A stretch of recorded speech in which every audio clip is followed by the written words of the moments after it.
हैं साबिक वफाकी वज़ीर इत्तलात तहरीक इंसाफ के रहनुमा फवाद चौधरी साहब। अस्सलाम वालेकुम।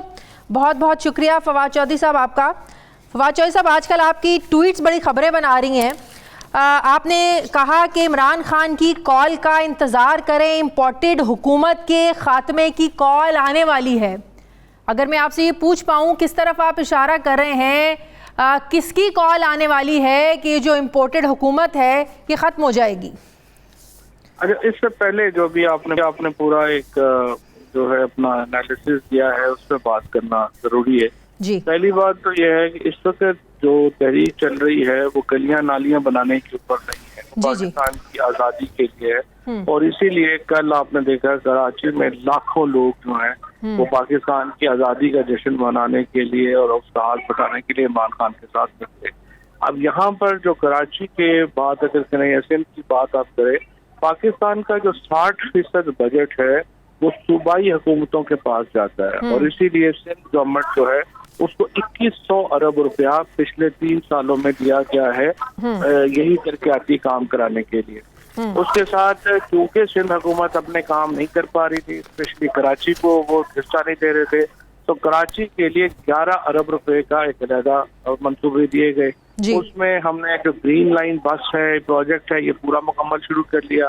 K4 जो पानी का प्रोजेक्ट है वो तकरीबन उसकी जो प्लानिंग और हर चीज मुकम्मल होके वो अब लॉन्च हो गया है और इंशाल्लाह वो प्रोजेक्ट भी अब जो है वो वफाकी हुकूमत मुकम्मल कर रही है। उसके अलावा 3 सालों में जो हमारे MNAs हैं उनमें हर MNA को 35 करोड़ रुपया जो है वो इस साल और 15 करोड़ रुपया पिछले साल, यानी 50 करोड़ रुपया मिला अपने इलाके में गलियां नालियां और ये काम करने के लिए। और ये जो इस वक्त सारी मेन सड़कें हैं जो हमारे तो फवाद चौधरी साहब, आप ये कह रहे हैं कि अगर नए इलेक्शंस का ऐलान होता भी है तो अवाम इस बयानिए को लेकर फैसला करेंगे कि उनको किसके साथ चलना है? आया जो आज हुकूमत बनाए बैठे हैं उनको वोट देना है या जो बयानिया आप लोग लेकर चल रहे हैं उसको वोट देना है? अवाम ये नहीं देखेंगे कि पिछले 3.5 पौने 4 सालों में आपकी हुकूमत ने क्या किया? वो भी मैं यही तो आपको बता रहा हूँ कि दोनों में ही जो है अवाम ने फैसला करना है। हमने एक बिल्कुल एक ऐसी मईशत ली जिसके पास कोई फॉरेन रिजर्व नहीं थे। अब जब हम छोड़ के गए तो तकरीबन ये जो है वो तकरीबन 2.5 बिलियन जब इस हफ्ते चाइना से आ जाएगा तो हम तकरीबन $16 बिलियन के फॉरेन रिजर्व छोड़ के गए हैं। 5.4% के ऊपर GDP ग्रोथ छोड़ के गए हैं। कल लार्ज स्केल मैन्युफैक्चरिंग की रिपोर्ट आई है 8.6% जो पाकिस्तान की रिसेंट हिस्ट्री का सबसे बड़ा नंबर है, उसके लार्ज स्केल मैन्युफैक्चरिंग ग्रो हुई है। कंस्ट्रक्शन इंडस्ट्री इस वक्त अपनी पीक के ऊपर खड़ी थी जब हम छोड़ के गए थे। टेक्सटाइल की एक्सपोर्ट्स पाकिस्तान की हिस्ट्री की सबसे बड़ी एक्सपोर्ट है। एग्रीकल्चर में जो 3 बड़ी फसलें हैं, सब कुछ इतना अच्छा हर डिपार्टमेंट में छोड़ के गए हैं, मतलब कि पौधा लगाया आपने तो फल तो फिर ये लोग खाएंगे और अगले इलेक्शन में फायदा भी फिर ये लोग लेंगे। फवाद साहब, नहीं, सारे लोग एंकर नहीं होते, अक्लमंद भी लोग होते हैं, वो अपना एनालिसिस भी कर लेते हैं, देख लेते हैं कब से कहाँ शुरू हुआ।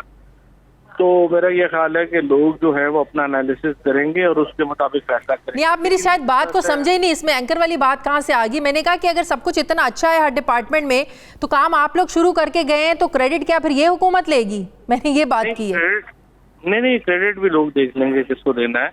और उसके बाद जो असल लड़ाई अब है वो पाकिस्तान की सॉवरेनिटी की लड़ाई है, पाकिस्तान की खुद मुख्तारी की लड़ाई है, पाकिस्तान की इक़्तिदार आला की लड़ाई है। और कोई भी पाकिस्तानी जो है और सवाए उन चंद के जो कहते हैं कि वी आर बैगर्स, और आपको पता है ये कौन कहता है वी आर बैगर्स, चाहे उन चंद भिखारियों को छोड़ के पूरा पाकिस्तान जो है वो एक आज़ाद खुद मुख्तार और अपनी आज़ादी की हिफाजत करने वाला गैरतमंद पाकिस्तान है और वो इसलिए इमरान खान के साथ कर। अच्छा, कॉल कहाँ से आनी है? अब सही सवाल की तरफ आते हैं, कॉल कहाँ से आनी है इस इम्पोर्टेड हुकूमत के खात्मे की? ये इस वक्त जो तमाम नैरेटिव है, तमाम जो बयानियां है वो इमरान खान के पास है और हमने फैसला करना है कि हमने कब पाकिस्तान के अंदर एक हम इलेक्शंस की तरफ जाना चाहते हैं, इलेक्शंस की तरफ जा रहे हैं और हमारी ख्वाहिश तो ये है कि यही हुकूमत बगैर नुकसान के इलेक्शंस की तरफ जाए। लेकिन जिस तरीके से अभी मामला चल रहे हैं और अगर इन्होंने इलेक्शंस में डिले किया तो जाहिर है कि फिर हमें इसमें राष्ट्र कोई कदम उठाना पड़ेगा और इंशाल्लाह ताला वो क्या हो सकता है? वो वर्ड्स कदम क्या हो सकता है फवाद चौधरी साहब? उसके लिए आपको कुछ दिन इंतजार करना पड़ेगा तो इंशाल्लाह। अच्छा, ये जो प्रेशर एक बिल्ड करने की कोशिश की जा रही है नए इलेक्शंस को लेकर, ये मौजूदा हुकूमत पर प्रेशर बिल्डअप किया जा रहा है या कुछ इदारों की तरफ आप लोग इशारा कर रहे हैं? कल की तकरीर में हमने देखा अदलिया पर इमरान खान साहब ने काफ़ी तनकीद की। इलेक्शन कमीशन का काम है ज़ाहिर है इलेक्शन करवाना, आपको पता है वो कह चुके हैं कि अगर सही इंतखाबात करवाने हैं तो 6 से 7 महीनों का वक्त चाहिए। तो ये प्रेशर बिल्ट अप कर किस पे रहे हैं? मौजूदा हुकूमत तो इलेक्शन करवाने के लिए फिलहाल तैयार नजर नहीं आती। फवाद साहब, नहीं, ये तो इख्तियार तो सिर्फ जो है वो एक कमी हुकूमत को है। अब देखिए पूरी पार्लियामेंट खाली पड़ी है। अगर जो लोग, वो बेवकूफ होगा जो कहेगा कि अभी इलेक्शन की तरफ हमने नहीं जाना, क्योंकि आप देखें पाकिस्तान में 3 महीने हो गए हैं प्रैक्टिकली हुकूमत बंद है। आप यहाँ ना कोई जो है वो इकोनॉमी के फैसले हो पा रहे हैं।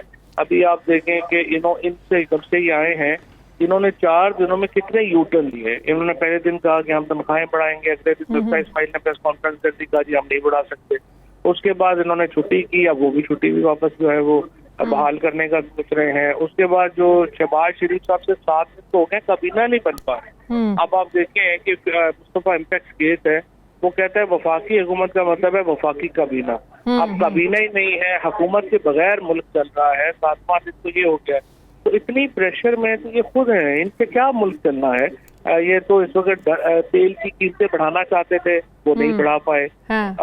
कोई भी काम अभी आप उठा के इनका एनालिसिस करोगी तो आपको पता चलेगा कि ये बहुत ज्यादा दबाव में है। सही। ये कोई काम यहाँ पे ना इनकी ब्यूरोक्रेसी इस वक्त इनकी कहने सुनने में है, क्योंकि सबको पता है कि हम इलेक्शन की तरफ जा रहे हैं। मुल्क सियासी तौर के ऊपर बहुत ज्यादा टर्मोइल में है, एक बहुत ज्यादा क्राइसिस में है, और ये क्राइसिस जल्द से जल्द खत्म होना चाहिए और उसका वाहिद हल है।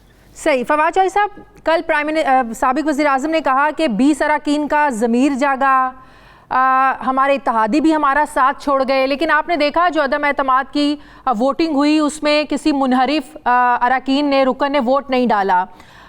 इत्तेहादियों से जब बात करें, MQM से बात करें, वो उनका कहना है कि आप लोगों ने इस साजिश के हवाले से उनको बताया ही नहीं, एतमाद में नहीं लिया। 8 मार्च को तहरीक अदम एतमाद पेश होती है, 9 को इमरान खान साहब कराची आते हैं, उनसे मुलाकात होती है। अगर वो उस वक्त हमसे इस साजिश का जिक्र करते, हम अपना फैसला तब्दील कर सकते थे। देखिए जी, पहली बात तो यह है कि इस पर हम वाज़ेह बता चुके हैं कि जब ये 8 को खत आया या तो PM को 2011 के करीब मिला, और उसके बाद हमारे यहाँ OIC हो रही थी और सारे मुस्लिम ममालिक के वज़ीर ख़ारिजा जो हैं वो आ रहे थे पाकिस्तान। हम नहीं चाहते थे कि उस वक्त उस कॉन्फ्रेंस को जो है वो किसी तरीके से कोई गजन पहुंचे या उसमें कोई रुकावट आए। लिहाजा 23-24 तक तो उसके लिए हमने उसको जो है वो खामोशी इख्तियार करना ही बेहतर था। और उसके बाद जब हमने पार्लिमानी मीटिंग बुलाई, और एक्चुअली खालिद मक्सी जो है उन्होंने कहा जी आप बुलाएं और हमें दिखाएं। खालिद मक्सी को बुलाया, खालिद मकबूल तरीकी को बुलाया, वो तशरीफ ही नहीं लाए। असल में ये तो हमें बहाने हैं ना, MKM का या उनकी जो मतलब है, जो उनके इशूज हैं, वो सबको पता है। असल अब जो सारी लड़ाइयाँ इधर हो रही हैं वजारतों की या उसकी, वो एक अलग कहानी है, वो किसी और दिन इंशाल्लाह बाद में